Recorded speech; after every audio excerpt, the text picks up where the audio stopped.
Shalom, shalom, peuple de Dieu, je vous salue tous dans le nom de Jésus. Nous voulons encore partager la parole de Dieu dans notre temps d'édification.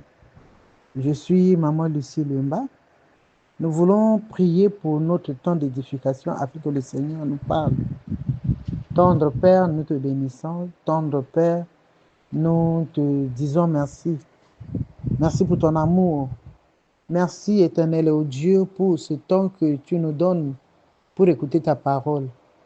Nous te rendons grâce, ô Dieu, et nous nous abandonnons entre ta main. Nous voulons que toi seul nous parles. Nous voulons que tu nous édifies et que ta parole, éternelle des amis que nous allons écouter, nous apporte la guérison. Merci, cher Saint-Esprit de Dieu. Toi, le maître des circonstances et des temps. Agis encore. Fertilise notre entendement. Manifeste-toi. Dans le nom de Jésus, nous avons ainsi prié. Amen. Bien-aimés, je disais que nous sommes arrivés à notre temps d'édification et le thème de notre édification de ce jour est intitulé « Le premier amour ». Le premier amour, nous allons lire la parole de Dieu dans le livre de Apocalypse 2, à partir du verset 1. Je lis au nom de Jésus. « Écrit à l'ange de l'église d'Éphèse, voici ce que dit celui qui tient les 7 étoiles dans sa main droite, celui qui marche au milieu des 7 chandeliers d'or. Je connais tes œuvres, ton travail et ta persévérance. Je sais que tu ne peux supporter les méchants, que tu as éprouvé ceux qui se disent apôtres et qui ne le sont pas, et que tu les as trouvés menteurs, que tu as de la persévérance, que tu as souffert à cause de mon nom et que tu t'es pas lassé. Mais ce que j'ai contre toi, c'est que tu as abandonné ton premier amour. Amen. Bien-aimés, nous voulons parler du premier amour et nous l'avions lu dans le livre de Apocalypse, le chapitre 2. Bien-aimés, Apocalypse 2 est une lettre adressée à l'église d'Éphèse. Ici, dans ce chapitre, l'église d'Éphèse est félicitée pour son travail, sa persévérance, son discernement. Mais elle est réprimandée pour avoir abandonné son premier amour.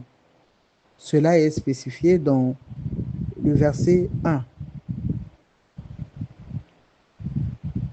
Jésus dit, je connais tes œuvres, je connais ton travail, ta persévérance. Je sais que tu as souffert à cause de mon nom et que tu ne t'es pas lassé. Et Jésus continue à dire au sujet de l'église de l'Éphèse, mais ce que j'ai contre toi, c'est que tu as abandonné ton premier amour. Alléluia, mes bien-aimés. Bien-aimés, ici, on parle de abandonner le premier amour. On ne parle pas de perdre le premier amour. Parce que abandonner, c'est une œuvre, un acte volontaire. Mais perdre, ce n'est pas volontaire. Alors, c'est quoi le premier amour? Le premier amour, c'est un amour profond et passionné que nous avions pour Dieu, souvent vécu au moment de la conversion. C'est cette relation intense que nous avons établie avec Dieu quand nous avons cru. Quand nous avons reçu Jésus comme notre Sauveur et Seigneur personnel, cet amour pour cette nouvelle vie était caractérisé par une grande joie. On avait de la joie, on était zélé pour sa parole, on avait un désir à lui obéir, un désir à le connaître, un désir à parler de Jésus. Bien-aimé, vous savez comme moi, vous également, vous avez vécu ce premier amour. Nous étions païens, on nous a parlé de Jésus, nous avons reçu Jésus et nous étions zélés de connaître ce Jésus-là, de savoir qu'est-ce qu'il fait. On allait au bout de ce qu'on nous disait, on allait au bout de la découverte. On était passionné de la lecture biblique. On pouvait passer toute une journée à lire, car on voulait découvrir. Moi, je me souviens des moments où, quand je n'avais rien à faire, je pouvais passer toute une journée, toute une demi-journée à lire. Et c'est en ce moment, quand nous faisons l'expérience, vous allez remarquer que nous avons plus bien connu les histoires bibliques en ce temps-là que maintenant. Nous avions le zèle d'un nouveau converti. Quand il s'agissait des jours de culte, et rien ne pouvait nous empêcher d'y aller. Et rien ni personne ne pouvait nous empêcher d'arriver à temps. On arrivait au lieu du culte même avant que celui-ci ne commence. Quand on avait écouté la parole de Dieu, on y revenait minutieusement à la maison. C'est-à-dire que quand on a écouté la parole de Dieu à la maison, on revient sur tout ce qui a été dit pour essayer de mieux comprendre. On appliquait à la lettre tout ce qu'on apprenait dans les cultes et aux affermissements. C'est-à-dire que quand vous avez écouté la parole de Dieu dans un culte, vous étiez aux affermissements, alors vous avez l'envie, le désir d'appliquer, de mettre en pratique tout ce que nous avons écouté. On craignait Dieu de manière spéciale. Bien aimé, c'est ça le premier amour, ce zèle-là, la façon d'aimer, la façon dont nous nous sommes donnés à Christ quand nous avons cru, quand nous avons reçu Jésus. Et nombreux parmi nous, on nous attribuait des petits noms par rapport à notre nouvelle vie, par rapport à notre nouveau comportement. On était parfois appelés les mamans Marie. Ah, les mamans Marie arrivent. Tellement qu'on parlait de Jésus, tellement qu'on parlait de la Bible, on pouvait t'appeler maman pasteur ou parfois Sainte Nitouche. On était obéissant à tout. Bien aimé, cette façon de se comporter fait que les nouveaux convertis vivent rapidement et facilement le miracle par rapport aux anciens. Vous remarquerez, les nouveaux convertis, nous sommes passés par là, moi également. On croit à tout, on obéit à tout, on est docile, on met en pratique. Et souvent, le miracle arrive facilement dans la vie de ces personnes, dans la vie des nouveaux convertis. Simplement parce qu'ils obéissent aveuglement à tout ce qu'on lui dit. Quand nous étions nouvellement convertis, on pouvait te dire Jésus est sur cette table ou encore Jésus est sur ce palmier. Le nouveau converti croit, il accepte de monter pour voir Jésus. Tout ce qu'on te dit, il avale, il accepte et il obéit. Mais l'ancien, c'est-à-dire le chrétien expérimenté, le chrétien qui a déjà mis du temps, tellement expérimenté, il va raisonner, il cherchera à comprendre. Et on s'étonne, mais lui vient d'arriver. Mais pourquoi lui qui vient d'arriver, voilà, elle n'a même pas mis du temps à l'église, mais voilà qu'elle s'est mariée. Lui qui vient d'arriver, ben voilà qu'il est devenu ceci. Mais c'est ce zèle, c'est ce premier amour, le zèle du premier amour qui nous rend obéissants, qui nous donne le désir de connaître le Seigneur. C'est ça là qui donne la voie, qui ouvre la voie facilement au miracle. Le problème, ce n'est pas qu'il vient d'arriver, mais c'est la disposition du cœur. Le nouveau converti est comme un petit enfant. Le nouveau converti, tellement qu'il a l'amour, le premier amour, il manifeste le premier amour. Il est comme un petit enfant. Jésus pouvait dire dans Matthieu 19, verset 14, « Laissez les petits enfants et ne les empêchez pas de venir à moi, car le royaume des cieux est pour ceux qui leur ressemblent. » C'est la partie là qui m'intéresse. Le royaume de Dieu est pour ceux qui ressemblent aux petits enfants. Parce qu'ils sont simples, mes bien-aimés. Notre attitude, quand nous avions cru, est comme l'attitude d'un petit enfant. Et cette attitude est très importante aux yeux de Dieu. Cela ne veut pas dire que nous l'aimons plus aujourd'hui, nous n'aimons plus Dieu. Nous aimons toujours Jésus. Nous aimons toujours Jésus-Christ. Nous travaillons pour lui, mais nous n'avons plus le même zèle, la même crainte, le même élan que nous avions avant. Regardez, bien-aimés, le cas de l'église d'Éphèse. Cette église avait de bonnes œuvres. Elle faisait du bon travail. Mais Jésus dit, ce que j'ai contre toi, c'est que tu as abandonné ton premier amour. Ils travaillaient bien. Ils avaient le discernement. Ils avaient du bon travail. Mais Jésus dit, ce que j'ai contre toi, c'est que tu as abandonné le premier amour. Bien-aimés, aujourd'hui, l'église d'Éphèse, c'est toi et moi. Dieu dit, il connaît nos œuvres. Il connaît notre travail. Il sait que nous prions. Il sait que tu persévères.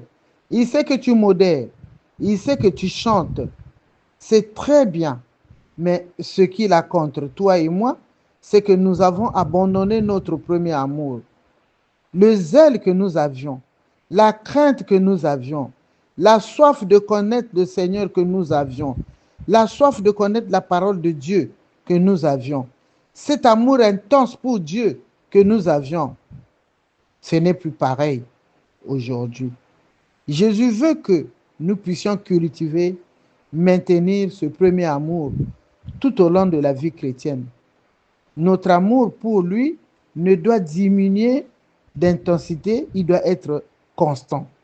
Cet amour, cet élan, ce zèle doit être constant, doit être maintenu.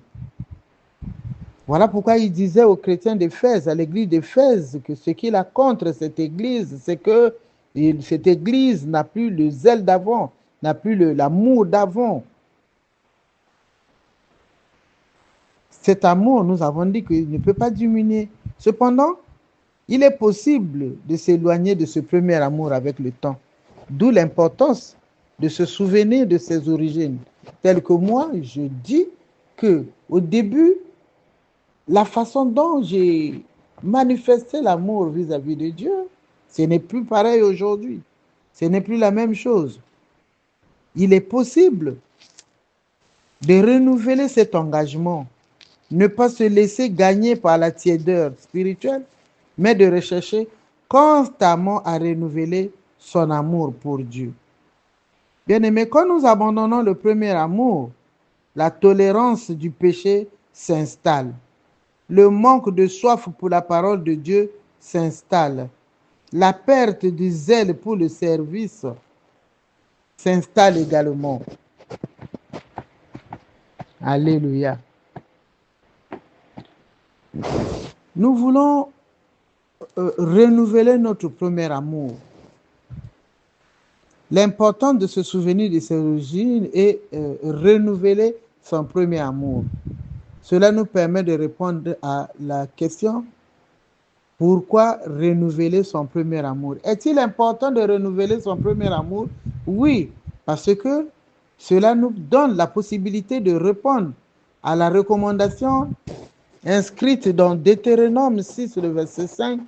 Tu aimeras l'Éternel ton Dieu de tout ton corps, de toute ton âme et de toute ta force.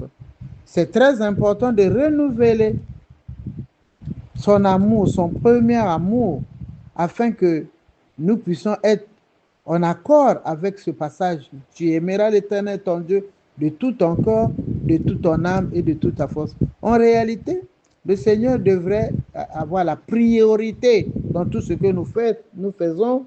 Il devait avoir la priorité sur notre temps. Bien-aimés, aujourd'hui, plusieurs choses ont pris la place de Dieu. Les réseaux sociaux, les activités professionnelles, familiales, si bien que nous n'accordons plus assez de temps à cet amour, l'amour que nous avions pour Dieu. Aujourd'hui, les rencontres avec le Seigneur sont prises à la légère. Ce n'est plus comme avant. Je disais qu'avant, quand il s'agissait d'aller à l'église, on courait, on ne voulait pas rater, on ne voulait même pas arriver en retard. Mais aujourd'hui, nous qui passions assez de temps dans la lecture biblique, cette lecture aujourd'hui est devenue ennuyante. Parfois même la prière aussi est devenue ennuyante.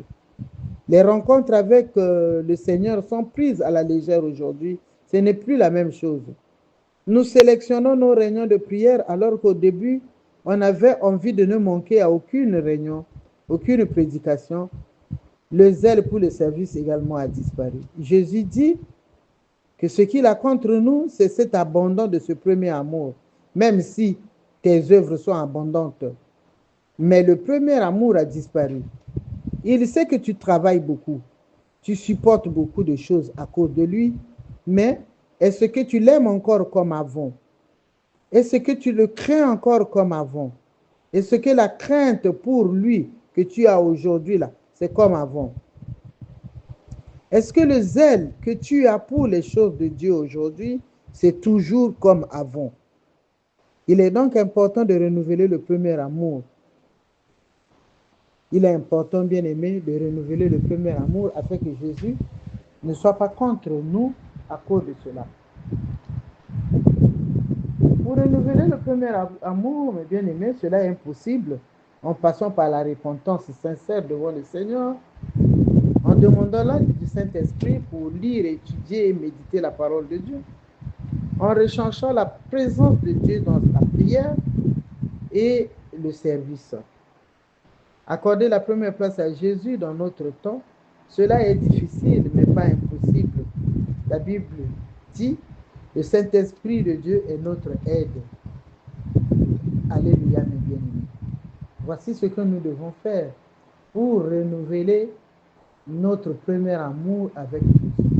Dieu veut que de la même manière que nous nous sommes donnés à lui au début, de la même manière que nous le servions au début, que cela soit pareil, que nous ne pouvons pas nous refroidir, car il dit, et si nous ne sommes ni chauds ni froids, il nous vomira. Bien-aimés, si nous avons perdu le zèle pour le service, si notre amour pour lui a été refroidi ou encore diminué, bien-aimés, repartons au pied de Jésus, demandons sincèrement pardon à Jésus et implorons la grâce de Dieu afin que le Saint-Esprit de Dieu nous aide à renouveler cet amour, à renouveler cette alliance avec le Seigneur, que le Seigneur bénisse sa parole.